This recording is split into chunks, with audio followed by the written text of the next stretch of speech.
하나님이 똑같아. 이거는 남자의 성욕이라는 거는 하나님의 욕구야. 왕의 침궁이 왜 있어? 하나님이 아담과 하와를 만들어주신 이유가 그 원리야. 저는 참 가부가요. 이게 꽂혀 있었네요. 나도 그 생각이 딱 스쳤어. 나는 가부로 만들어야 되겠다. 우물가 여인이 그 예수님을 우물가에서 만나는 그 순간까지 그 여자는 남편이 있어 없어? 남편이 있으면은 하겠어 안 하겠어?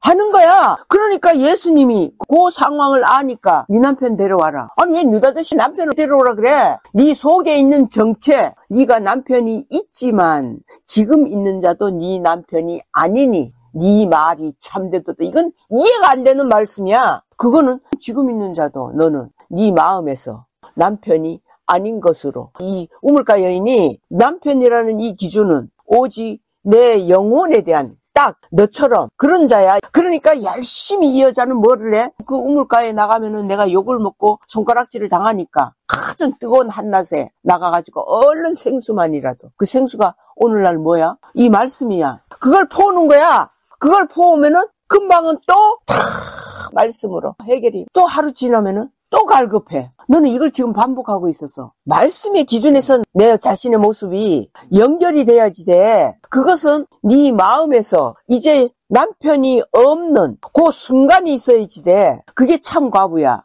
그것은 예수님이 정해 주시는 거야. 나는 남편이 없습니다. 그 말을 듣고 예수님이 그래 네 말이 참되도다. 네가 남편 5이 있고 지금 있는 자도 네 남편이 아니니 네 말이 참되다. 이거는 참 과부다 이 말이야. 그런데 그 참 과부가 진짜 남편이 6, 7명씩 있었다니까. 자매님 그 말씀을 들으니까 나는 가짜 과부야.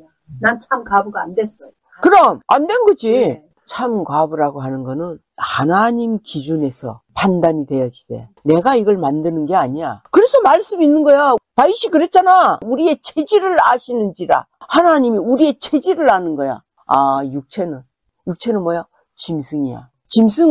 짐승의 본능적인 삶이 없을 수가 없어. 이걸 해야지 안 해야지 이게 아니야. 본성이야. 너는 네가 아주 거룩한 척하고 이제 내가 참 과부고 됐으니까 이런 것을 이렇게 하는 거는 아니야. 하나님 앞에. 이게 너 율법으로 지금 그렇게 판단을 하고 있는 거야. 근데 너 깊이 한번 보라고. 네가 지금 율법으로 세워져 있으니까 하고 싶지 않아. 나는 하고 싶지 않은데 해요? 하고 싶지 않는 거는 네 기준이고. 그러면 완전히 네 혼자 진짜 과부로 살든지. 근데 넌 솔직히 저 사람하고 이혼을 하는 거 마음에는 원치 않아. 원하는 마음이 있어? 그런 생각까지. 원하는 마음 그 자체가 율법이라고. 너는 그걸 발견을 해야지 돼. 원하는 그 마음이. 너는 이게 정확하게 지금 갈라져야지 율법에서 완전히 해방이 되어질 수가 있어. 저는 지금 그 생각이 들어요. 그게 풀어지면은 육은 형제가 말씀을 접할 것 같아요. 내가 참 과부로 내 스스로가 판단하는 게 아니라 내 입에서 주님 앞에 저는 남편이 없습니다. 이 말은 무엇을 의미하느냐? 예, 당신은 선지자라면 제 마음을 알 거 아닙니까? 이거야. 제 남편이 여러 명. 그게 창기 그 모습이야. 율법은 그런 거야. 율법에 어긋나면은 내가 죄인이 되는 거야. 그러네. 죄인으로 있으면 되는데 죄인을 안 만들려고. 그럼 그게 너한테 얼마나 큰지 몰라. 그러니까 본성 따로, 육체 따로 그게 분리가 돼야 되는 거죠. 육은 육이요. 영은 영이야. 육이 영이 아니라고. 우리가 이 하나님을 알아가는 이 길은 영이지 육이 아니야. 육체는 원래 짐승처럼 그렇게 본성적으로 살 수밖에 없어. 그럼 그렇게 본성적으로 살 때 나는 죄의식을 느끼잖아요. 그 죄의식이 왜 느끼는데? 율법이 있기 때문에 죄의식을 느끼는 거야. 그게 없으면 죄의식이 그럼! 거구나. 자유함이지. 근본 그 속에서도 율법의 기준으로 되어 있는 거야. 그러니까 내가 안 갖다 줄걸. 이건 율법이라고. 안 하려고 해. 그 다음엔 또. 왜냐면은 안 하면은 내가 당당하고 떳떳하거든. 어째요, 진짜 저는. 뭘 어찌해. 네 안에서 율법을 네가 죽으면 되는 거지. 율법에 대하여. 율법의 요구는 사망이니까. 그러니까 율법에 대해서 내가 죽어. 우리는 날마다 죽는 방법이 있는데. 그래서 생명의 성령의 법이 이렇게 갈라지지 않으면은 내가 뭐가 막 영적으로 신령한 것 같아도 아니야. 아니에요. 나 완전 머리를 못 놓겠어요. 와, 완전 머리가 하얗고 멍해지고 원점으로 돌아간 기분이에요. 율법이라는 이 부분도 그런 거예요. 하나님이 처음에 돌판 하나를 가지고 모세한테 율법을 써주셨어. 이스라엘 백성에게 그걸 가지고 갔는데 그들이 금송아지 만들어서 막 그걸 하나님으로 이렇게 하니까 화가 머리끝까지 나가지고 모세가 그걸 집어 던져버렸다고. 그렇게 깨트린 거야. 근데 그게 모세가 깨트린 것으로 이렇게 표현이 되지만 실상은 하나님이 깨트리신 거야. 저들은 결코 이 율법을 지킬 수가 없는 자들이라는 걸. 이걸 본 거야. 그러면 자매님 어제 그 생각이 났어요. 자매님이 그 전에 말씀하실 때 어떤 자가 성공을 하려고 막 올라가서 박사학위까지 땄어. 딱 돌아다 보니까 아무것도 없는 거. 그게 생각나니까 내가 아유 아무것도 없네 진짜로. 뭐를 위해서 내가 또 찾으려고 길을 썼나 막 이러더라고. 그런 사람들은 여전히 율법의 기준으로 자기가 온 힘을 다해가지고 그까지 올라간 거야. 그 수준은 자기 기준에서는 최고였거든. 우리가 어떤 표대가 있다고. 너 같은 경우는 율법의 기준으로 그 표대까지 가려고 하고 있는 거야. 그런데 지금 얘기한 것처럼 그 박사가 자기가 이제 그 말을 한 거야. 그 사람이 어렵게 공부를 했고 그래서 그 대전 대덕 연구단지의 가장 높은 박사였었어. 그런 그 박사가 자기 얘기를 하는데 그 박사 학위를 받으면서 다 세워지면서 실제적으로 그 어마어마한 가장 수준이 높은 대덕 연구단지 오직 연구만 하는 박사들만 모여서 하는 그곳에서 이 사람이 최고 높은 자로 이렇게 되어져 버렸어. 그러니까 그 순간에는 희열도 이제 일어났을 테고 그런 상황이 되어졌겠지. 사람들이 축하해주고 이렇게 하니까 좋아했는데 집에 와서 생활은 똑같잖아. 밥 먹고 자고 공부하고 연구하고 가르치고 그때 이제 나는 이게 뭐야? 내가 이거 박사가 돼도 먹고 자고 싸고 하는 이런 건 똑같네? 이게 이제 탁 와지니까 내가 이제 더 이상 올라갈 그게 없으면은 그대로 어떻게 되느냐면은 인간은 내리막길로 그대로 그냥 낭떠러지로 떨어지게 돼 있어. 그래서 이 인간의 마음 안에는 이 삶이 허무함이 그때 와지는 거야. 나는 요즘도 그런 건 너무 많이 봐. 오늘 아침에는 아침마당에 나오는 치매에 걸린 그 사람의 이 기억이 왔다 갔다 하는 이런 부분을 보면서 이게 뭡니까? 인간의 이 삶. 인간의 이 삶이라는 게 너무나 허망해. 너무나 아무것도 아니야. 잠시 잠깐이야. 그런 치매 걸린 사람도 보니까 얼굴이 아주 곱상하게 할머니가 생겼고 그런데도 완전히 그냥 뭐가 뭔지 기억도 하나도 안 나고 오직 그 남편하고 아들이 그렇게 찾고 이런 거야. 인생의 모습이 그 사람이 일평생을 90까지 산다 할지라도 이 사람이 참으로 기쁨과 환희에 그 시간이 과연 그 자기 일생 중에서 얼마큼 있었겠냐고. 그걸 우리가 이렇게 생각을 해보라고. 그러면 내 삶이 이게 뭐예요 이게 뭐. 오늘 아침에 이 일이 또 생각이 나는 게 이정희도 그렇고 이공영제도 그렇고 내가 이제 그 3세사에 대한 것도 율법적으로 계속 하고 있었잖아요. 그럼 유근영제가 출근하려고 화장실 가서 씹는 소리 듣고 내가 일어나서 3세사를 드리려고 베개마트에 엎드리고 있는데 이 사람이 같이 와가지고 엎드리는 거예요. 오늘 아침에? 네. 그래서 자연스럽게 나도 이 사람 따라 하게끔 이제 소리를 내서 하고 자연스럽게 이게 이 사람이 다 하는 거예요. 율법적으로 내가 그동안에 해왔던 거를 놔버리니까 자동으로 이게 성령의 법으로 이게 되어지는 게 보여져요. 그러니까 니정이도 율법적으로 하지 않고 이제는 그냥 자유함으로 네가 만약에 마음이 와줘서 아침에 일어나줘서 그걸 얘기를 했어? 네, 했어요. 그럼 그 자유함을 김유근이한테도 얘기했어? 얘기를 한 건 아닌데 싸운 이후로부터 이 사람한테 강요하지는 않았어요. 나 혼자만 하고 일어나서. 근데 이 사람도 안 하고. 근데 오늘은 그 신기하게 그렇게 와가지고 하는 그게 이게 내가 율법적으로 이렇게 하려고 했을 때는 오히려 더 반감을 사고 하지 않으려고 하는데 그걸 놔버리니까 자동으로 와가지고 그 사람이 반감을 사든 안 사든 그런 것에 기준을 두지 말고 오직 너는 네 자신만 하나님 기준에서 나아가야지. 성령의 법으로만. 또 니정이도 그랬어. 오늘 일어나는데 나를 깨우는 거예요. 난 이제 아침에 산제사 하고 이제 또 그 잠이 들었는데 미정이가 일어나서 나를 흔들어 또 깨워. 엄마 산제사 드려야 돼 이러는 거예요. 그래서 이제 그렇게 또 같이 들으면서 내가 깜빡 졸아가지고 말을 못하고 있으면은 엄마 이거 생각 알려주는 거야. 내가 율법으로 그동안은 계속 그렇게 이들을 그러니 그 김유근이나 리정이나 리아나 얼마나 힘들게 살았냐고. 폐역이 딴 게 폐역이 아니야. 율법 기준에서 너는 나가는 그게 그 율법은 어디에 속한 율법이야? 첫 번째 모세에게 와줬던 율법이야. 그 율법을 하나님이 모세가 깨트려 버렸지만 하나님이 깨트리신 거야. 그래서 다시 그 돌판을 2개를 가지고 오라고 그랬어. 하나님이. 그래서 하나는 언약궤에 그것을 넣는데 율법도 거기에 넣으라고 그런 거야. 이 2번째 율법이. 그럼 2번째 율법이 뭐예요? 이게 생명의 성령의 법이라고. 그것을 하나님이 그렇게 만드셨다니까? 근데 인간은 극구 지키지 못하면서 극구 지키려고 하는 그 자체가 하나님 앞에는 악이라고. 그게 뭐냐? 나 이거 할 수 있어요. 지킬 수 있어요. 그런 악이라니까? 진짜로 오늘 말씀 들으니까 율법이 깨져버리네요. 이거 율법 안 깨지면은 우리는 맨날 똑같아. 뭔가 괜찮은 것 같아. 그 임년호 봐봐. 지금 그렇잖아. 뭔가 또 괜찮은 것 같다가 또 그 자리고. 지킬 수도 없는 자인데 지키려고.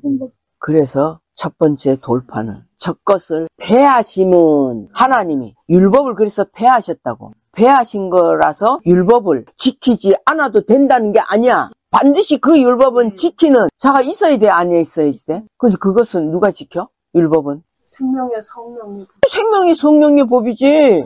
그 법이 지키는 거야. 생명의 성령이 완성을 하시는 것이지. 그 생명의 성령의 법은 누구요?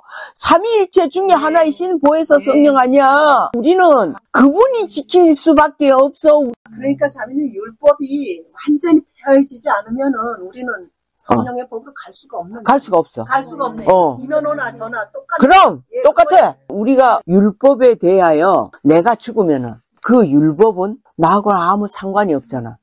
그래서 이 일을 하나님이 만드신 건데 그 남편이 율법 자체가 죽으면은 너는 다른 데 옮겨가는 그 일이 되어지는 거야. 근데 그 남편은 누구냐? 그 남편은 하나님의 말씀이야. 근데 공의의 하나님. 그 하나님의 말씀이야. 이 첫 번째 율법은. 그래서 이 공의의 하나님은 절대로 용서가 없어. 용서가 없다고. 그래서 로마서 7장 말씀이 남편이 죽으면 너는 다른 데로 시집가도 된다. 새 법을. 그게 생명의 성령의 법으로 그 남편이 죽는 이 자체가 무엇냐. 이게 이제 감춰져 있는 비밀이야. 남편이 죽는다. 율법의 남편이 나는 없는데 지금은 우리가 나밖에 없잖아. 나라는 이 존재. 그래서 그 남편이 죽으면은 너는 자유합니다. 이 말씀은 그럼 어떻게 이걸 받아들여져야지 되나? 이해가 돼야지 되나? 이렇게 생각이 되죠. 그 율법이 곧 누구냐 하면은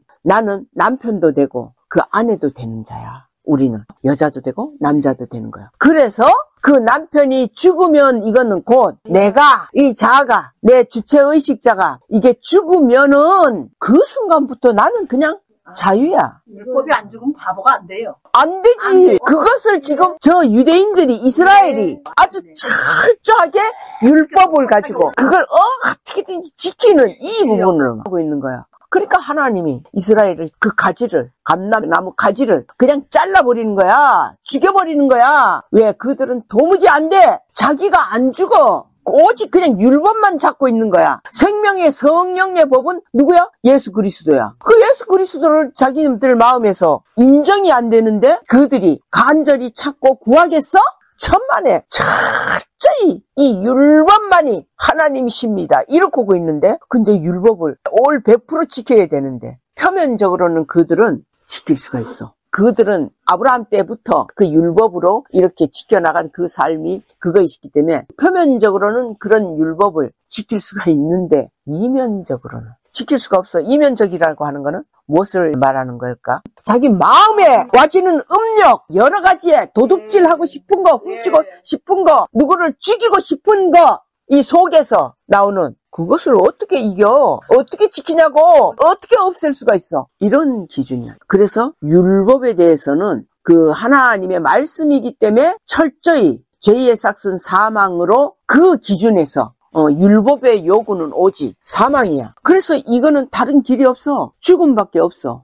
그래서 그 남편이 죽으면 너는 자유함이 된다. 그래서 그 남편이 어떻게 죽게? 내가 죽이면 돼. 내가 내 스스로가 나를 죽이는 거야. 나는 남자도 되고 여자도 되기 때문에. 그래서 나는 남편도 되고 아내도 되는 자야. 그래서 그 남편이 죽으면 그랬잖아. 근데 그 남편이 보니까 안 죽어. 그럴 때는 어떻게 하겠어? 그러니까 내가 나를 죽이는 거야. 율법의 그 기준 누구냐? 욥의 세 친구라고. 그들이 얼마나 맞는 말을 하고 있는데 그런 율법에 매여 있으면은 그들은 결과적으로는 욥이 아니면은 살 길이 없어. 예수님이 아니면은 살 길이 없어. 그 예수님이 누구야? 중보자야. 살 길이 없어. 그래서 욥에게 가서 번제를 드리래. 아이고 하나님, 욥은 결국 율법을 어떻게 했느냐? 나는 반드시 죽을 수밖에 없는, 또 죽어야만 되는, 이걸 발견한 거야. 그래서 내가 귀로만 들었었더니 지금은 눈으로 보나이다. 이게 무슨 말이야? 욥이 항상 말씀을 귀로 들었다고. 귀로 듣는 것은 여호와 하나님의 실체를 직접적으로 만난 게 아니야. 사람들이 다 하나님 부르고 말로 다 하고 그건 뭐야? 듣는 거잖아. 그런데 눈으로 보나이다. 눈으로 보는 이 부분은 자기의 그 더러운 그 죄가, 그 더러운 죄가 딴 게 아니야. 율법으로 내 선함을 고집해갔던 욥이 오직 선하게만 이렇게 살아가려는, 이걸 고집했던 이 부분이, 그게 이게 아니었구나. 욥이 그 마음이 딱 되어지면서 자기가 평생을 귀로만 들었던 그 하나님이 그 순간에 눈으로 보나이다. 하나님도 왜 욥을 인정해 주셨느냐면은 율법이 하나님이 주신 말씀이었잖아.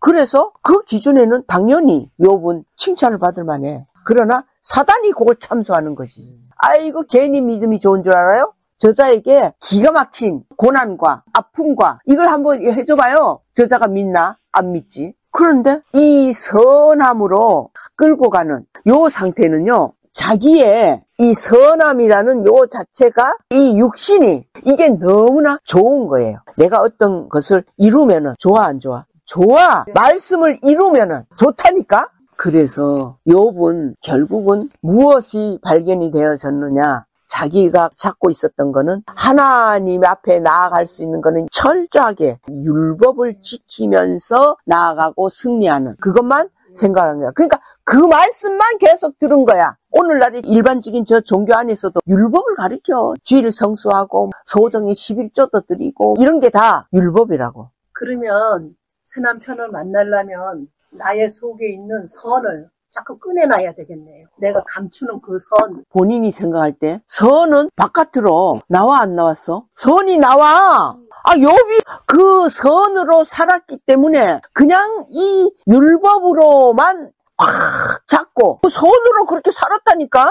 율법이 누군지 알아요? 사단이에요. 똑같이 그 말씀을 할 수가 있는 것이 사단이에요. 하나님 외에 하나님과 거의 흡사한 그 사단이에요. 그래서 그 사단이 우리의 혼을 탁 덮어 씌워갖고 자기 소나기에 집어넣는 거예요. 그래서 우리의 생각이나 우리의 감동이나 느낌이나 이 모든 게 다 사단이 느끼는 거예요. 왜 사단이 이렇게 하냐? 실상은 느낌이나 감동, 슬픔, 화난 건 하나님도 똑같아. 하나님이 똑같으니까 사단이 요것을 인용하는 거야. 그래, 내가 이자를, 이도연이면 이도연이의 혼을 내가 이렇게 팍 싸면은 이도연이는 나를 하나님인 줄 알 것이다. 율법의 남편이 있네요, 저한테. 그게 사단이라고. 예. 그래서 그 남편이 반드시 죽으면은 너는 자유함이 된다는 거야. 그게 율법이야. 그래서 내가 죽지 못하는 그 일이야. 그래서 이 욥도 처음에는 그 욥기서의 20장, 25장까지도 계속 자기의 선함을 나타냈잖아. 가져가신 분도 하나님이고 주신 분도 하나님이신데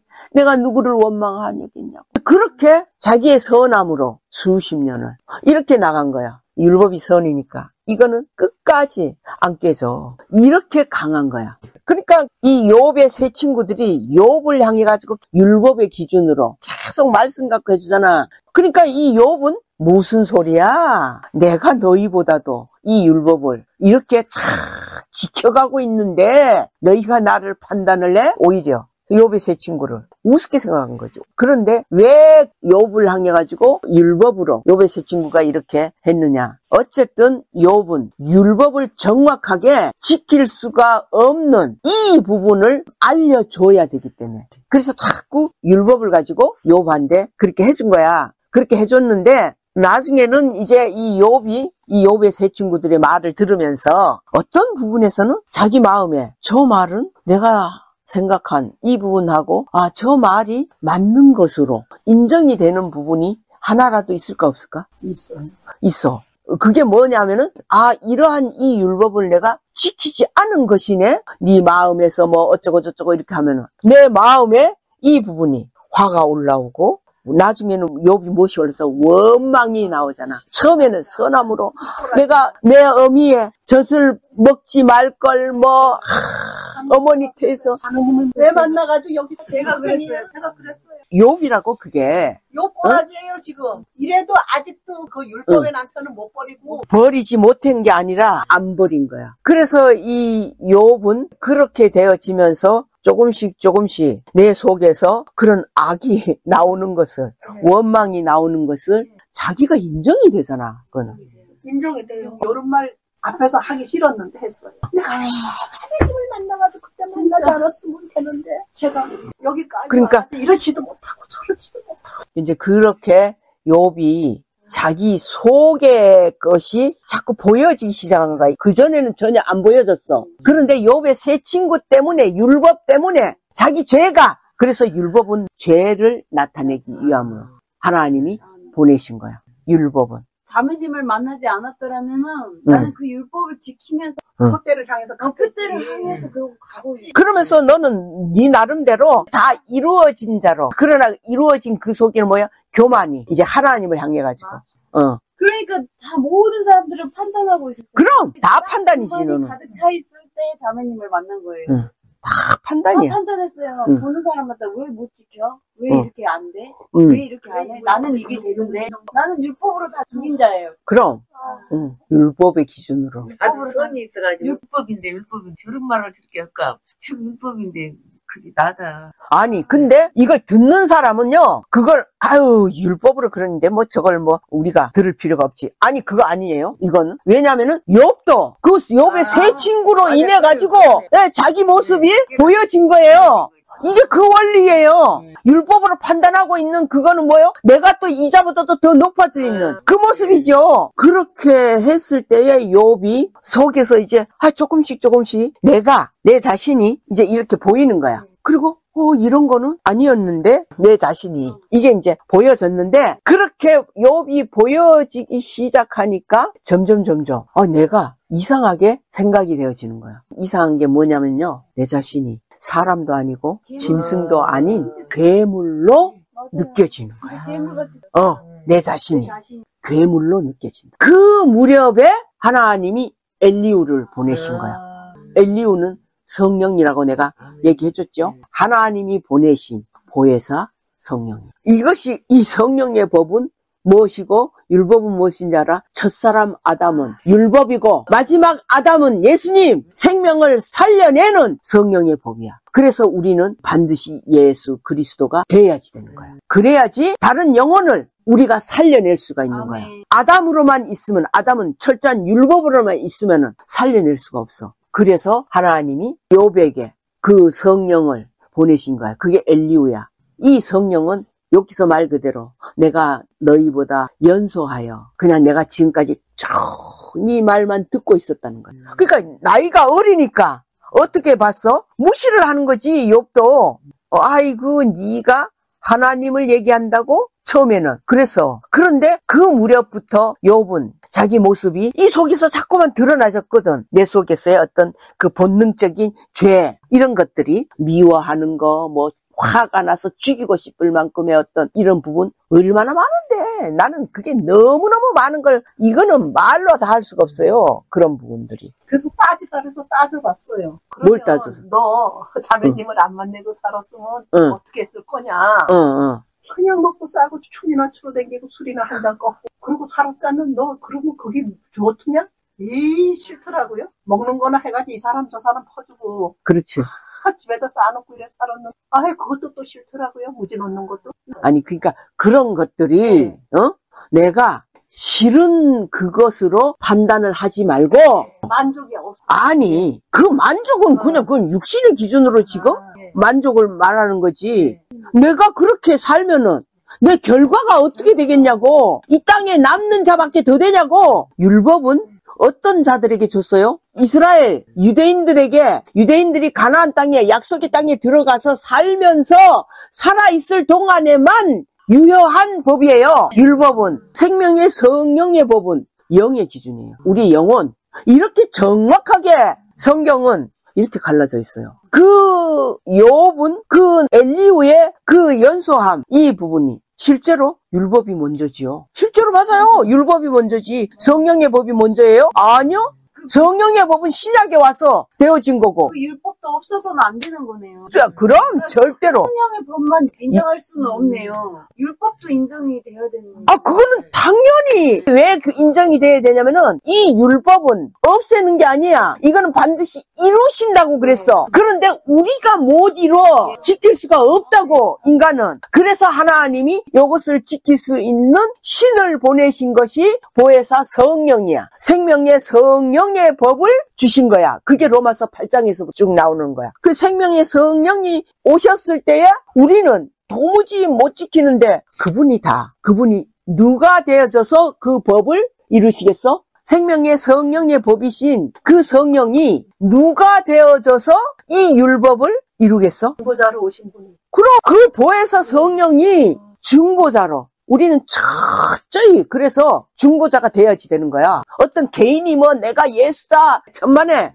우리는 이 길은 똑같이 다 중보자의 예수 그리스도가 돼야지 되는 거고 우리는 똑같이 그 다음에 하나님 앞에 신부로 세워지는 그것이 되어지는 거야. 다 신부고. 그러나 이 하나님을 부르는 모든 자가 신부고 아들이냐? 아니야. 이 길을 정확하게 말씀이 이루어 가신 대로 성령이 역사하시에서 우리에게 그 성령이 그대로 그냥 옷을 입혔잖아. 우리가 육체를 벗는 것이 아니야. 덧입어 간다 그랬어. 덧입는 것이 즉 보혜사 성령으로 덧입혀져. 의의 겉옷을 덧입는 그게 보혜사 성령을 덧입는 거야. 그래서 그 보혜사 성령을 덧입어서 우리는 이 율법을 그분이 다 이루었어. 그 율법을 그렇게 했던 그게 아닌 세자매님은 처음부터 그냥 성령의 법만 만났으면 내가 조금 더 좀 나아졌지 않았을까 이런 생각을 했거든요. 아니 이게 성령의 법만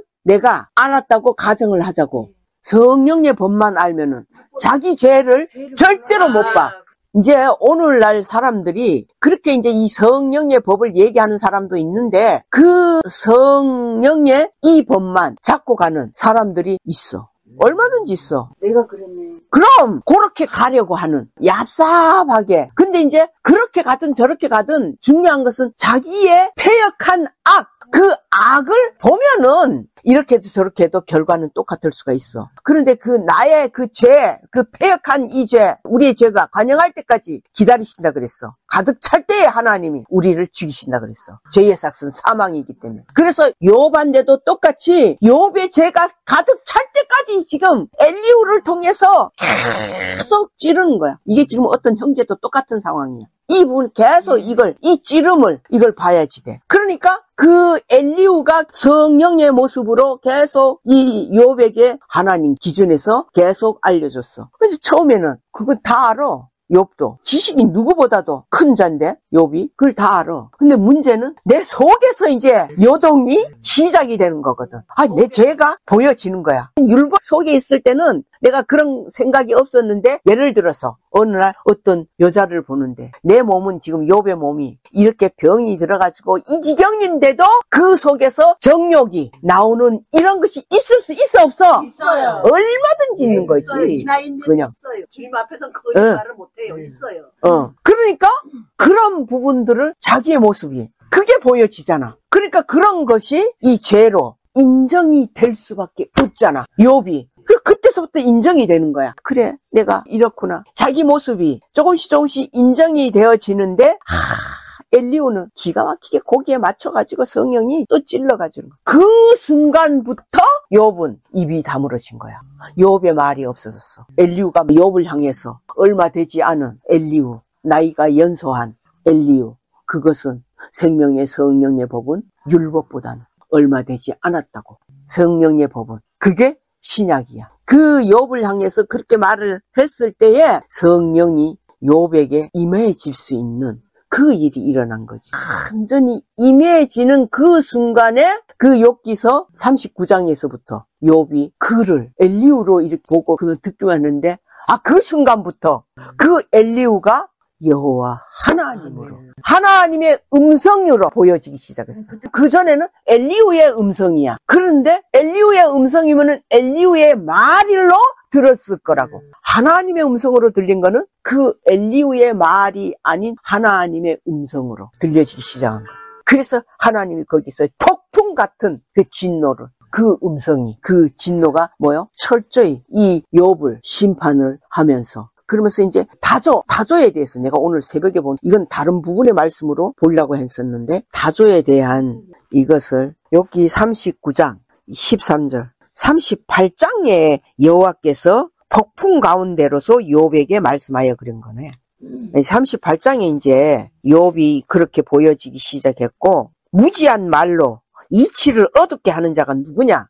왜? 욥은 스스로가 자기가 똑똑한 줄 알았거든. 다 알고 있다고 생각했거든. 구별이 되고 다 판단이 되고. 그러니까 무지한 말로, 지식이 없는, 하늘의 지식이 없는 그걸 말한 거야. 없을 지식이지. 무지한 말로 이치를 어둡게 하는 자가 누구냐? 너는 대장부처럼 허리를 묶고 내가 네게 묻는 것을 대답할지냐? 내가 땅에 기초를 놓을 때에 네가 어디 있었느냐?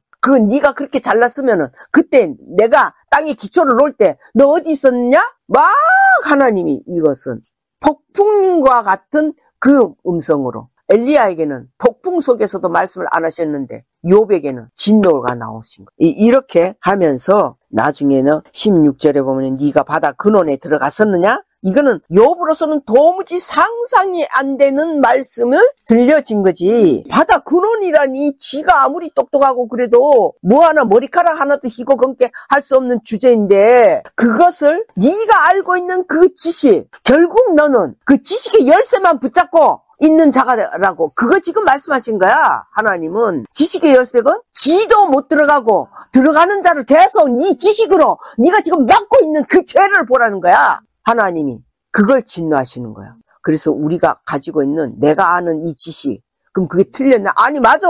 그러나 그것은 지식의 열쇠로만 끝나버려. 그래서 열쇠로 끝나버리면은 내가 지식을 가지고 좌지우지하는 거야. 그래서 자기도 그 천국에 못 가면서 들어가는 자를 다 막아버려. 지식으로 막아온다고. 지식으로 멸망이야. 이걸 제발 본다면은 우리가 자기를 조금은 쉽게 던질 수가 있어요. 이게 보여진다면. 그래, 나는 내가 알고 있는 거. 특히 이게 지식이 많은 사람들의 가장 큰 문제점이 이거예요. 이제 그 부분을 가지고 이제 이렇게 얘기하는 거죠. 그래서 하나님이 상상할 수 없는 그런 것으로, 그래서 네가 바다 근원에 들어갔었느냐? 깊은 물 밑에서 걸어 다녔었느냐? 사망의 문이 네게 나타났었느냐? 사망의 그늘진 문을 네가 보았었느냐? 문제는 이 사망, 너는 죽음의 문 앞에 네가 갔었냐? 그러면은 이 욥은 죽음의 문 앞에 갔다는 얘기야? 안 갔다는 얘기야? 안 갔다는 얘기야. 여호와가 진노하시면서 네가 사망의 문 앞에 가봤어? 사망의 그늘진 문이 네 눈앞에 보여졌어? 이거야. 그럼 우리는 그때 내가 죽으려고 했던 이 부분, 이게 사망이 아니야. 어떻게 하나님 앞에 오늘 데리고 가세요. 이게 악이야. 이게 악이지. 그 부분을 우리가 냉철하게 나를 아주 해부가 되는 거야. 실제로 우리 속이 이걸 하나님이 하시는 거야.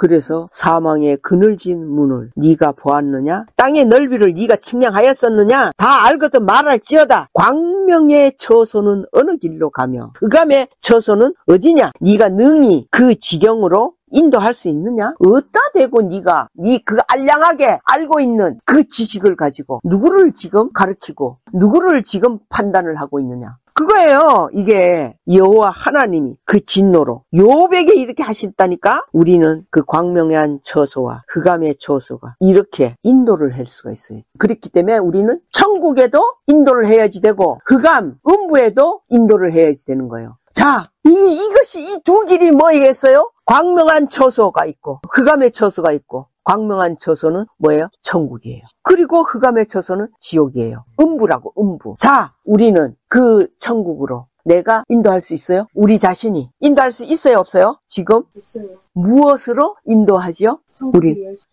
우리는 천국 열쇠를 받은 자들이에요. 자, 내가 아까도 그랬죠? 반드시 우리가 예수 그리스도가 돼야 한다고. 아멘. 예수 그리스도는 무슨 열쇠를 가지고 있어요? 천국의 열쇠하고 음부의 열쇠. 아니, 천국 열쇠는 주님이 우리 베드로에게 줬다고, 나에게 줬다고 우리에게 주었고, 그 다음에 음부의 이 열쇠는 그 예수님이 가지고 있는 거예요. 그래서 그 음부에 이 열쇠가 있어야지 음부의 문을 열고 들어갈 수가 있어요. 천국도 반드시 열쇠가 있는 자가 그 문을 열어줬을 때에 천국에 들어가는 거예요. 아멘. 절대로 그냥 말로 믿어서 가는 그거 아닙니다. 증거. 그래서 그 천국 열쇠를 내가 받은 이 부분이 실제로 우리 마음에 보여져야지 돼요. 내가 그래서 그 말씀을 증거한 거예요. 이 천국 열쇠와 반드시 이 음부의 이 열쇠가, 아니 음부의 열쇠는 무슨 필요해? 천국 열쇠만 베드로한테처럼 받으면 되지. 그것도 그 생각했죠. 근데 왜 이런 얘기를 하니까 꺼내놓느냐고. 항상 이런 말이 나오기 전에 내 마음에 의욕이 되지잖아. 이거는 근데 왜 이래요? 이랬을 때는, 적어도 이 말씀 앞에 있을 때는 그게 먼저 나와야지 돼. 그래야지 그게 이도연을 통해서 그 말씀이 이루어지는 일이 되는 거야. 지금은 아니야. 이도연을 통해서 이루어지지 않는 거야. 누군가가 다른 사람에게야. 이거는. 그래서 내가 이거 모른다고 또 이거 물어보면은 또 뭐 책망을 하는 거 아니야? 이런 생각을 가지고 있는 거야. 그게 자기야, 자기가 여전히 존재하고 있는 거야. 자기가 여전히 존재하면은 나는 여전히 율법으로 존재한다고. 그래서 철저히 나를 비워야지 돼. 완전히 내 생각, 의문이 나오든 뭐 기쁨 부분이 나오든지 간에 그 어떤 것도 그 말씀이 나오기 전에 먼저 물어야지. 그래서 그 부분이, 그 음부의 열쇠는 왜 필요한가? 그 음부의 열쇠는 왜 예수님이 가지고 있고 우리는 천국 열쇠를 가지고 있을까? 우리는 다 예수 그리스도가 반드시 돼야만 된다 했죠. 그 예수 그리스도가 되는 이 일이, 예수님은 실제적인 2000년 전에 오셨던 그 예수님은 바로 장자예요. 장자. 하나님 앞에 장자예요. 우리는 그의 차자, 예수님의 형제, 아래예요. 예수님이 가장 장자예요. 실제로도 예수님이 육신적으로 제일 장자였었고 우리는 그 밑에 있단 말이에요. 그래서 그 예수님이 장자로 해야 할 일이 있는 거예요. 장자로서. 그건 또 말씀이 막 찾아가면서 봐야 되는데 어쨌든 조금만 얘기해 줄게요. 그거는. 자, 이 예수님이 그 음부의 열쇠를 가지고 무엇을 하느냐. 예수님은 십자가에 죽으신 후에 사흘 동안을 무덤에 있었죠. 그래서 예수님의 인성이 무덤에 있었고 예수님의 신성은 바로 음부로 가신 거예요. 그 일이 베드로전서 2장에 그 내용이 나와요. 왜 그 예수님이 음부로 사흘 동안 가 있었느냐. 그것이, 거기에 내용은 노아의 방주 때 하나님이 그 많은 사람들을 물로 다 멸망을 시키셨잖아. 하나님이 이것을 후회하셨어. 그래서 공의의 하나님이시기 때문에 예수님을 그 당시에, 그때에 다 음부에 들어간 그들을 예수님을 보내서 음부 열쇠를 예수님이 가진 거예요. 하나님이 예수님에게 그 열쇠를 주신 거예요. 그래서 그것을 열고 들어가서 노아의 방주 때에 죽었던 그 영혼들을 다 불러내는 거예요. 놀라운 거는 이 일을 베드로가 이걸 발견을 한 거예요. 사도 요한은 또 다른 부분의 이 일을 기가 막힌 보혜사 성령이라는 이 비밀을 파헤쳤지만 베드로는 또 그걸 발견이 된 거예요. 예수님이 거기에 사흘 동안에 그들을 다 불러내서 하나님이 천국으로 이제 옮겨야 되잖아. 음부에서. 자, 요게 비밀인 거예요. 이게 지금 보여지네. 천국에 가려면은 천국 열쇠가 있어. 천국 열쇠를 누가 받았다 그랬어? 베드로가 받았잖아요. 그래서 베드로가 아는 거야. 이 일을. 말씀은 그대로 이루어지잖아요. 그래서 베드로가 가지고 있는 천국 열쇠를 열어서 우리는 베드로도 되고 장자도 되고 그런 거거든요. 우리가 그래서 영혼 구원을 하는 거예요. 이게 예수가 되지 않으면 우리는 그 음부의 속에 우리가 못 들어가요. 예수님도 육체가 죽어서 거기를 가신 거예요. 그러나 우리는 지금 예수님이 그랬죠. 우리에게는 이것도 비밀이긴 한데 너희는 자기가 하는 이 일보다 너희는 더 큰 일을 하리라. 이게 바로 음부 속에 있는 지금 그 영혼들을 우리는 이 육체를 가지고 있으면서 말씀을 가지고 그 영혼들을 불러내서 우리에게 있는 천국 열쇠를 사용하여 또한 우리는 그 예수님도 되어지고 천국 열쇠를 받은 베드로도 되어지기 때문에 바로 그 음부의 열쇠를 가지고 열어서 그 영혼들을 우리가 원하는 자들을 예수님이 그랬잖아. 아버지께서 죽은 자를 살리신 같이 나도 내가 원하는 자들을 살릴 것이다. 이게 딱 지금 우리에게 이루어 가시는 이 일이에요. 죽은 자들을 살릴 수 있는 거예요. 이걸 누가 믿겠어요? 누가 알겠어요? 또한 이 비밀을. 이거는요, 감히 우리가 이 생각으로 이것을 절대로 이걸 보지 못해요. 단 이 부분이 다 그 말씀이 그대로 한치도 어긋남이 없이 그대로 이루어지는 이 부분이 보인 자는 바로 자기 입이 탁 다물어지는 거예요. 자기 말이 딱 다물어지는 거예요. 자기 생각이 딱 다물어져요. 그 모든 것이 다물어졌을 때 우리의 모습은 바보가 되는 거예요. 현실적으로는 바보가 되는 그 모습이라는 거죠. 그래서 이렇게 욥이 광명의 처소는 어느 길로 가며 흑암의 처소는 어디냐? 네가 능히 그 지경으로 인도할 수 있느냐? 그 집의 길을 아느냐? 그 집의 길을 네가 아마 알리라.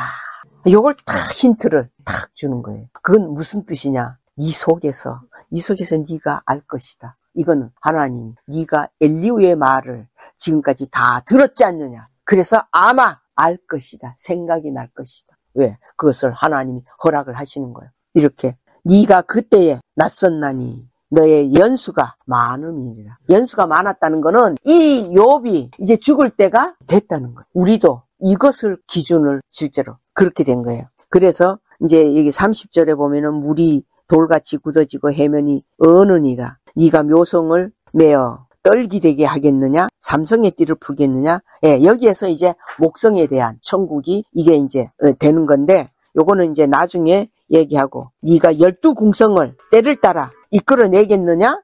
이제 이 여호와가 이 욥에게 이 하늘의 비밀을 지금 쫙 열어주시는 거예요. 네가 번개를 보내어 가게 하되 그것으로 네게 우리가 여기 있나이다 하게 하겠느냐? 가슴 속에 지혜는 누가 준 것이냐? 마음 속에 총명은 누가 준 것이냐? 누가 지혜로 구름을 계수하겠느냐? 구름을 세보겠느냐 이거요. 누가 하늘의 병을 쏟아 티끌로 진흙을 이루며 흙덩이로 서로 붙게 하겠느냐? 네가 암사자를 위하여 식물을 사냥하겠느냐? 이렇게 이제 쭉 말씀을 하면서 젊은 사자의 식량을 채우겠느냐? 그것들이 굴에 엎드려 살림에 누워서 기다리는 때이니라. 까마귀 새끼가 하나님을 향하여 부르짖으며 먹을 것이 없어서 오락가락 할 때에 그것을 위하여 먹을 것을 예비하는 자가 누구냐? 육체에 살아가는 이 부분을, 이 말씀들이 이렇게 하시는데 이 부분을 가지고 우리가 지금 봐야 하는 거는 이제 이 여기에서 욥이 실제적인 하나님의 음성을 들었을 때에 욥의 눈과 귀가 열려진 거예요. 전에하고 말씀은 똑같은데 지금은 하나님의 음성으로 들린다고 이게 되어져야지 돼요. 안 그러면은 그 말씀 맞아.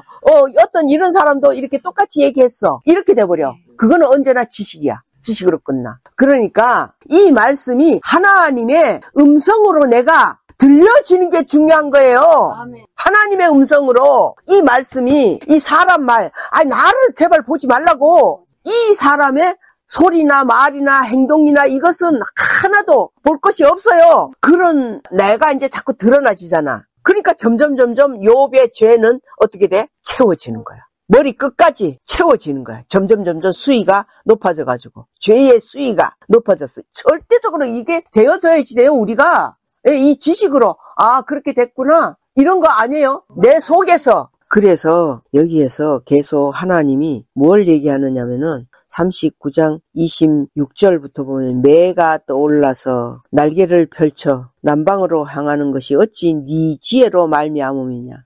독수리가 공중에 떠서 높은 곳에 보금자리를 만드는 것이 어찌 네 명령을 의지함이냐. 그것이 낭떠러지에 집을 지으며. 이 독수리가 낭떠러지에 집을 짓는구나. 뾰족한 바위 끝이나 험준한 데 거하며. 이게 그 아가서 2장에 있는 그 말씀의 맥락인데 거기에서 움킬 만한 것을 살피나니 그 눈이 멀리 봄이라. 독수리는요, 자기 새끼를 기를 때에 새끼를 낳아가지고 어느 정도 이제 이렇게 좀 자라죠. 그러면은 우리는 반드시 훈련이 있어요. 이 짐승들 세계에서도 잡아 먹어야 되니까 잡아 먹을 수 있는 이 훈련을 해야지 되고, 그리고 죽을 수밖에 없는 상황에서도 내가 어떻게 살아나갈 수 있는 그걸 가르쳐야지 돼요. 그래서 독수리는 어떻게 훈련을 하는지 전에도 내가 얘기했는데 날개 위에 자기 새끼들을 탁 올려요. 그리고 그 높이 날아 올라가가지고 이 새끼들을 딱 떨어뜨려요. 독수리가. 그러면 이 새끼의 기준이 있어. 이 새끼가 누굽니까? 우리예요. 이 기준에서 이제는 완전히 이제 죽는 그 일만 있으니까 누구를 원망하겠어요? 그 어미를 원망하는 거예요. 새끼들은. 그래서 그것이 탁 떨어지면서 새끼가 거의 땅바닥에 떨어지면 그대로 즉사가 돼버리니까, 아직 날지 못한 상태니까 새끼들은 즉사가 돼. 즉사가 되기 직전에 어미가 촥 빠르게 내려와가지고 다시 받아. 그 새끼를 받아서 탁 또 올려. 그러면 그때는 이제 살았네? 엄마가 나를 이렇게 또 살려주셨네? 이것만 생각해. 그래서 좋아라 한다고 살려준 그것에 대해서. 그 다음에 그 순간에 또 이거 반복합니다. 저 허공에서 떨어지는 그 일을, 그거를 우리는 반드시 겪어야지 돼요. 안 겪으면은 우리는 약한 짐승에게서도 얼마든지 잡혀먹기 죽기 쉬운 거예요. 이 원리가. 이 독수리의 이 새끼와 이런 부분들을. 이 독수리는 이렇게 이제 하고 있지만은 자기 새끼를 이렇게 훈련을 해서 결국은 이 훈련을 한 자는, 자, 그 다음에는 어떤 상황이 되겠어요? 이 새끼가 이제 또 어미가 또 떨어뜨려. 그때는 무슨 생각이 들 것 같아요? 또 받쳐주겠지. 왜? 그것을 겪었기 때문에 실제로. 그래서 그 어미에 대한 또 받쳐주겠지 하는 그 믿음은 완전한 믿음이 되는 거예요. 그 훈련이 없는 자는 그 어미 절대 안 믿어요. 안 믿어지는 것이 본성이에요. 이런 원리입니다. 이런 이 원리를 가지고 이제 하나님이 또 이제 이 독수리는 이렇게까지 새끼를 하는데, 그 다음에는 이제 이 타조가 나오는데 39장 13절. 타조는 즐거이 그 날개를 친다마는, 이 타조는 새 중에서 가장 큰 새예요. 날개가 또 가장 크고 문제는 날 수가 없는, 이름은 새예요. 날지를 못해요. 날지를 못하고, 그래서 타조는 즐거이 그 날개를 친다마는 그 깃과 털이 인자를 베푸느냐? 날 수 없다는 거예요. 독수리는 그 인자를 베풀 수 있잖아요. 새끼를 훈련을 해서 하는, 자기 새끼에 대한 이렇게 하는. 독수리는 하나님을 나타내신 거고, 타조는 나예요, 우리 인간, 그것이 알을 땅에 버려두어 모래에서 더워지게 하고 발에 깨어질 것이나 들 짐승에게 밟힐 것을 생각지 아니하고 그 새끼에게 무정함이 지 새끼가 아닌 것처럼 하며. 이게. 근데 우리는 실제로 이 타조같이 이런 식으로 실제로 살아야지 돼요. 이렇게 살아서 우리가 얼마나 악독한 자인 것을 봐야지 되고, 아니 왜 타조는 왜 이 지 새끼를 이렇게 어디서 그냥 죽든지 말든지 모래에다가 그냥 내버려 두고 왜 이렇게 해? 지키지 않고. 이게 예수님이 하신 말씀 있죠. 너희가 천국을 위하여 집이나 전토나 부모나 자식이나 형제나 다 버리는 자는, 그래서 이것을 땅에 있는 동안에는 타조가 돼야지 돼. 무정한 자. 아니면은 어떻게 되느냐? 나는 그 자식에게 매이고 부모에게 매이고 형제에게 매여가지고 하나님의 제자의 일을 할 수가 없어. 제자로 세워지는 자들만 이렇게 돼야지 돼. 자식도 낳아가지고 그냥 버려. 그러면 여기에서는 이 타조알은 이렇게 죽을 수밖에 없는 이제 이런 상황이 될 수가 있겠지만, 타조알 알아요? 얼마나 단단한지. 하나님이 이렇게 다 이 말씀을 이대로 이루어야 되니까 우리가 이렇게 버리잖아요. 자식을 예를 들면은 버렸을 때는 마음에서 버리라는 거지. 사실은 버렸을 때는요, 하나님이 그걸 다 그 타조알을 절대로 웬만한 사람이 그거 못 깨요. 그렇게 다 하나님이 해놓으셨다는 걸 알려주신 거예요. 그러니까 타조 너가 할 일은 버리기만 하라는 거야. 그러면은 내가 누가? 여호와 하나님이 다 보호하시고. 어떻게 보호하셔? 독수리같이 그렇게 보호하신다는 거예요. 이건 하나님이 그렇게 하신다는 거예요. 그러나 이 타조가 봐야 하는 거는 자기의 그 무정함, 그 무정함이 죄예요. 자기의 죄를 봐야 한다. 이걸 지금 하나님이 이 욥에게 알려주시는 거라고요. 왜? 욥은 이렇게 안 살았어요. 자기 자식들이 생일을 다 오면은 다 율법의 기준으로 제사를 번제를 드리고 다 이렇게. 그건 뭐예요? 철저히 너는 그 혈육의 그 속에서 매여져 갖고 살고 있는 그것을 하나님이 이 타조를 괜히 비유한 거 아니에요. 욥에게. 욥의 삶 속에서 네가 봐야 할 거 있지 않냐 이거요. 너는 오직 네 자식과 네가 가지고 네 가족 이 부분에서만, 그것은 하나님 앞에서는 그 삶은 다른 길이라는 것이 그거 알려주는 거예요. 그러니까 이것을 다 이제 욥이 알아들었겠죠. 하나님이 열어주셨으니까. 그래서 그 새끼에게 무정함이 자기 새끼가 아닌 것처럼 하며 그렇게 하라는 거예요. 예수님의 그 제자들 중에서도 선생님 저희 아버지가 돌아가셨는데 장사를 지내고 오겠습니다.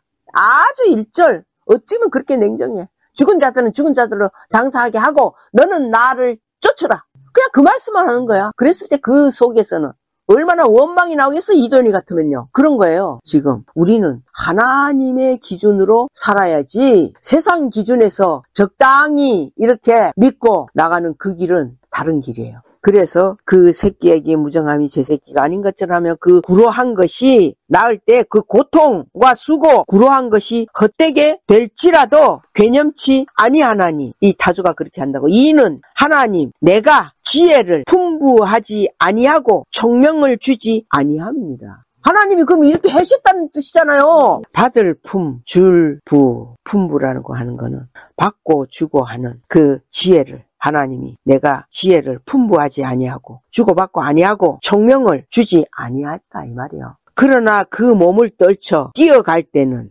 뛰어만 가. 그가 말과 그 탄자를 경히 여기느냐. 이게 뭔 말이냐면은 지는 이제 날지는 못해도 뛰어가는 거야. 그런데 막 달려가는 말탄자 그들을 아주 경히 무시하는 거야. 이 타조는 네가 그러고 있지 않았느냐 이거야. 욥을 하나님이 네가 이렇게 살아왔다 그걸 얘기해. 그 말을 들으니 뭐 일일이 하나님 말씀이니까 이 욥의 속에서는 그 자기 죄가 너무 커가지고 어떻게 할 수가 없었지요. 40장에 보면은 여호와께서 또 욥에게 말씀해 가르치되 변박하는 자가 전능자와 다투겠느냐. 하나님과 변론하는 자는 대답할지니라. 욥이 여호와께 대답하여 가로되 나는 미천하오니 무엇이라 주께 대답하리까. 손으로 내 입을 가릴 뿐이로소이다. 이제 내 말이 나올 수가 없다. 뭐 어떤 말이 나와? 지금 이 말씀을 다 나를 향해서 하신 그 말씀을 들었는데 내가 한두 번 말하였사온즉 다시는 더하지도 아니하겠고 대답지도 아니하겠나이다. 여호와께서 폭풍 가운데서 욥에게 말씀하여 가라. 너는 대장부처럼 허리를 묶고 내가 네게 묻는 것을 대답할지니라. 네가 내 심판을 패하려느냐? 그렇잖아. 심판 반드시 심판이 있어야지 돼요. 욥이 우리는 육체로 있는 동안에 심판이 있어야지 돼요. 그것이 하나님이 징계입니다. 그래서 징계가 없으면은 사생아예요. 반드시 심판을 해야지 돼요. 그래서 너는 네 선함으로 내 심판을 패하려느냐 그 뜻이에요. 스스로 의롭다 하려 하여. 그렇잖아. 여기도 네 스스로가 네가 의롭다고 생각하고 있지 않냐 이거야. 그게 선함이야. 선함을 가지고 있는. 그것은 곧 나를 불의하다 하느냐? 네가 선하다고 하는 거는 나를 하나님이 불의하다고 이 판단을 한 거라. 이거 지금 알려주는 것이죠. 네가 하나님처럼 팔이 있느냐? 하나님처럼 우렁차게 울리는 소리를 내겠느냐? 너는 위엄과 존귀로 스스로 꾸미며 영광과 화미를 스스로 입을지니라. 위엄과, 이거는 존귀, 이거는 하나님 자신입니다. 이것을 네 스스로가 꾸미라는 거예요.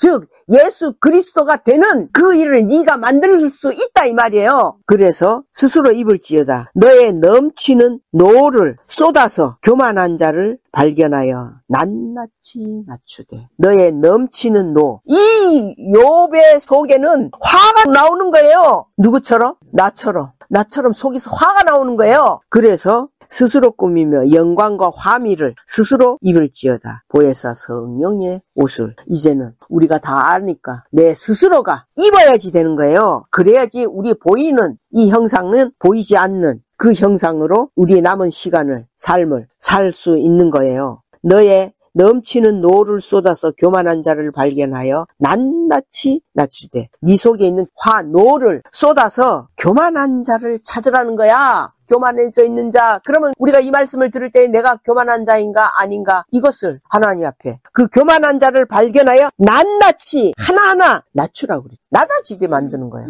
우리 할 일은. 왜? 높아지는 자는, 이것은 하나님 앞에 우리는 세월을 입을 수가 없어요. 아주 이게 가장 첫 번째예요. 우리가 낮아지는 이 부분이. 자의적 겸손으로 낮아지는 거 아니에요. 오늘날 종교 안에처럼 겉으로는 아주 낮아진 척하고 속에서는 저 꼭대기, 하늘 꼭대기를 향해가지고 곧 모든 교만한 자를 발견하여 낮추며 악인을 그 초소에서 밟아서 그들을 함께 진토에 묻고 그 얼굴을 싸서 어둑한 곳에 둘지니라. 그리하면 네 오른손이 너를 구원할 수 있다고 내가 인정하리라. 네가 이것이 되어진다면은, 그러면 내가 너를 인정하겠다고요. 이 부분이 실제로 이 욥이 요 말씀 그대로 이렇게 됐어요. 네가 그렇게 했기 때문에 내가 인정할 수 있다. 이 말씀이에요. 이게 욥이 낮아질 수밖에 없잖아요. 자기 꼬라지가 다 보여지는데 그게 안 낮아질 수가 있어요? 그래서 41장 12절 내가 악어의 지체와 큰 힘과 훌륭한 구조에 대하여 잠잠치 아니하리라. 또 여기도 짐승이죠. 그거는, 이 짐승들은 다 누구예요? 사람인 나예요. 네가 이런 힘이 있고 훌륭하고 그런 몸을 가지고 있다 할지라도 잠잠치 아니하리라. 이 악어라는 것은요, 5분간만 물속에 있을 수 있고 그 다음에는 숨쉬기 위하여 올라와서 콧구멍에 물을 뿜어내는데, 이 물줄기가 햇살처럼 보여지서 물에서 올라올 때 제일 먼저 보이는 부분이 이 악어는 눈이라는 거예요. 이것을 새벽 빛에다가 비유를 하신 거예요. 근데 이 악어를 보기만 해도 공포스럽고, 어떻게 이 악어를 창조하신 하나님과 변론하며 그의 잘못을 지적하겠는가. 하나님이 이제 이 말씀을 이렇게 해주셨는데, 이 욥을 향하여서 판단이 된 말이죠. 사람을 격동시키는 일이 여러 가지가 있지만 하나님을 격동시키는 일은 굉장한 죄악이 된다는 거예요. 신명기 4장 25장이나 열왕기 상에도 그 말씀들이 다 있어요. 그래서 이 부분을 가지고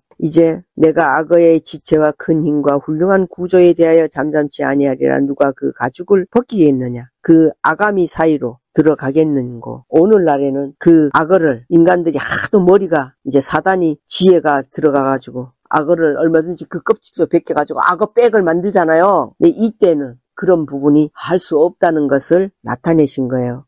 그 가죽을 벗기겠으며 그 아가미 사이로 들어가겠는고. 누가 그 얼굴의 문을 열 수 있을까? 얼굴의 문이라고 하는 건 턱을 말하는 거예요. 그 두루 있는 이가 두렵구나. 견고한 비늘은 그의 자랑이라. 서로 연합이 봉한 것 같구나. 그 비늘들이 이것저것이 한데 붙었으니 바람도 그 사이로 들어가지 못하겠고, 서로 연하여 붙었으니 능히 나눌 수도 없구나. 그것이 재채기를 한즉 광채가 바라고 그 눈은 새벽 눈꺼풀이 열린 같으니. 이렇게 특별한 이런 짐승들을 우리는 그냥 악어는 뭐 이렇게 해서 만들어졌네, 뭐 타조는 이렇네, 말은 이렇네 어쩌네 이렇게 이제 하잖아요. 이런 부분들은 하나님이 이렇게 직접 나타내신 독수리나 뭐 이런 부분들은 우리가 그 깊이 이 부분의 이유를 이걸 깊이 궁고해서 봐야지 돼요. 왜 이 악어를 써놨으며 왜 그 타조를 비유로 써놨을까, 이런 부분들을 보는 거죠. 그래서 이런 모든 부분들을 이제 이 욥은 자기 입을 닫는, 하나님이 원하시는 기뻐하시는 거는 교만한 자를 낮추는 그 일이 중요한 것이에요. 그래서 우리로 하여금 교만한 자를 발견했을 때는 철저히 낮출 수 있는,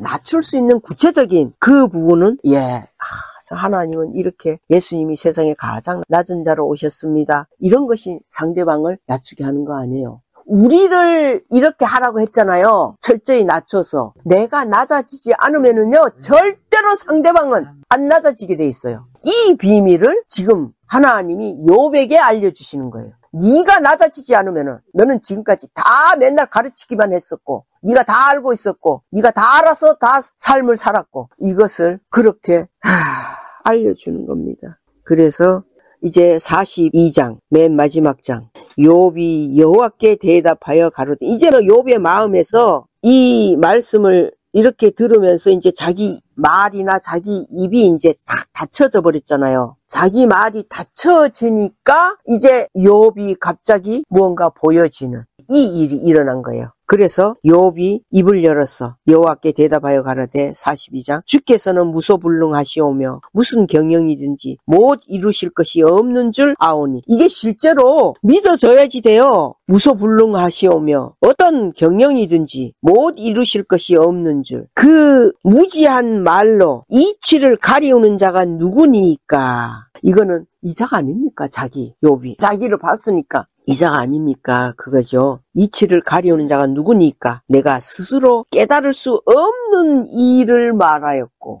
그렇죠. 스스로 깨달을 수도 없는 일을 말을 했대. 그러면 욥은 무엇을 말을 했어? 지식을 말한 거예요. 지식을. 이게 엄청난 문제예요. 우리는 거의 다 하나님을 지식으로만 지금 알아가고 있어요. 내가 헤아릴 수 없는 말을, 깨달을 수 없는 일을 말하였고, 스스로 알 수 없고 헤아리기 어려운 일을 말하였나이다. 내가 이런 자네요? 이걸 고백을 하는 거예요, 지금. 하나님 앞에. 그 말씀의 진노하심 앞에. 내가 말하겠사오니 주여 들으시고, 내가 주께 묻겠사오니 주여 내게 알게 하옵소서. 물어야지. 그래서 이제는 내가 주께 대하여 귀로 듣기만 하였사더니 이제는 눈으로 주를 배움나이다. 여호와 하나님을 이렇게 실제로 만나야 된다니까요. 눈으로 만나는, 그럼 눈으로 만나는 그 일이 무엇일까? 이렇게 생각해서 파고 들어가야죠. 성경은 하나님을 뭘 어떻게 만나요? 그 이상한 신비스러운 막 그런 걸로 말하는 자들이나 그렇게 하지요. 아니요? 그럼 이 성경은 이게 잘못된 거지요.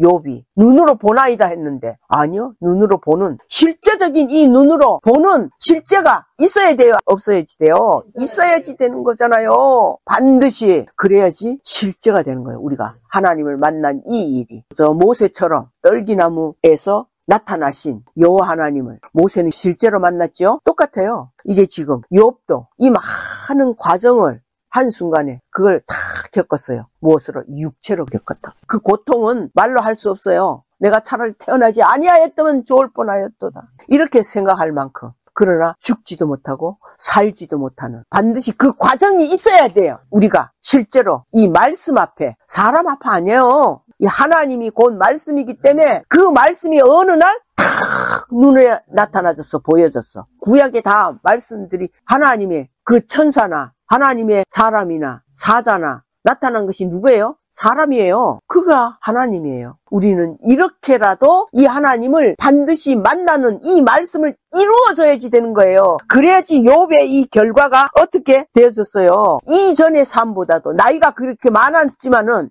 이 욥은 나는 내가 그 형제님한테 나이가 좀 많은 이런 그거로만 생각했을 때는 이제 뭐가 큰 일을 할 수 있겠나? 우리는 이렇게 생각을 판단이 되지요. 이 욥의 이 말씀을 통해서는요, 전혀 아니에요. 욥은 분명히 네 나이가 많다고 아까 그랬잖아요. 그런데 이 욥은 나중에 그 삶이 어떻게 42장 12절 여호와께서 욥의 모년이라고 하는 거는 노년에 아주 노년이라 이 말입니다. 노년에 복을 주사 처음 복보다 더하게 하시니 그가 양 1만 4천과 약대 6천과 소 1천 결의와 암나귀 1천을 두었고 또 아들 7과 딸 3을 낳았으며 이것은 영적인 아들 딸들입니다. 실제로는 그가 첫째 딸은 여미마라 이름하였고 둘째 딸은 그시아라 이름하였고 셋째 딸은 레겐합북이라 이름하였으며 전국 중에 욥의 딸들처럼 아리따운 여자가 없었더라. 그 아비가 그들에게 그 오라비처럼 산업을 주었더라. 이상한 말이죠. 딸들에게 이 산업을 물려준 거예요. 이 딸들은 누구로 가는 자들이에요?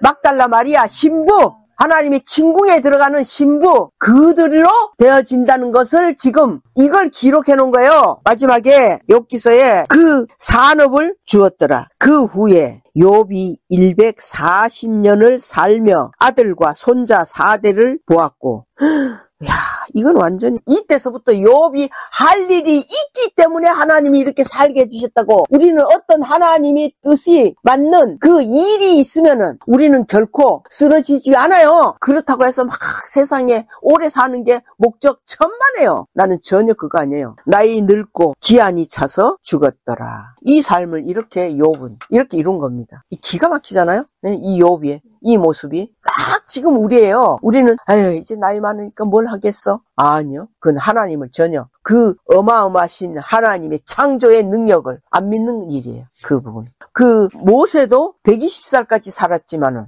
그는 절대로 노인의 이 모습이 아닌 힘이 그대로 다 있고 젊은이와 같이 힘이 있는 그 상태로 살다가 병도 없이 때가 돼서 그가 죽은 거예요. 우리는 성경에 감춰져 있는 이런 부분들이 이 딸들을 왜 3명이잖아요. 이 딸이 신부의 이 길도 삼위일체가 만들어지는 지금 그것을 이 딸들의 3명을 나타내셨고 그들도 똑같이 기업을 이어받을 수 있는 그것을 나타낸 이 이유가 오히려 아들들보다도 이들은 왕후로 세워지는 그 길이기 때문에 단지 우리는 이 막달라 마리아의 복음이라는 이 부분처럼 이 길을 가는 거예요. 단지 이 자들은 아주 감춰져 있는 거예요. 드러나지면은 다 약해서 다 죽임을 받아요. 저 사단에게. 그래서 하나님은 이 말씀은 계속 또 다른 말씀 속에서는 거기서 조금 감춰두어서 그걸 이렇게 나타내셔. 그 대신에 하나님의 그 막달라 마리아의 길을 가는 자들에게는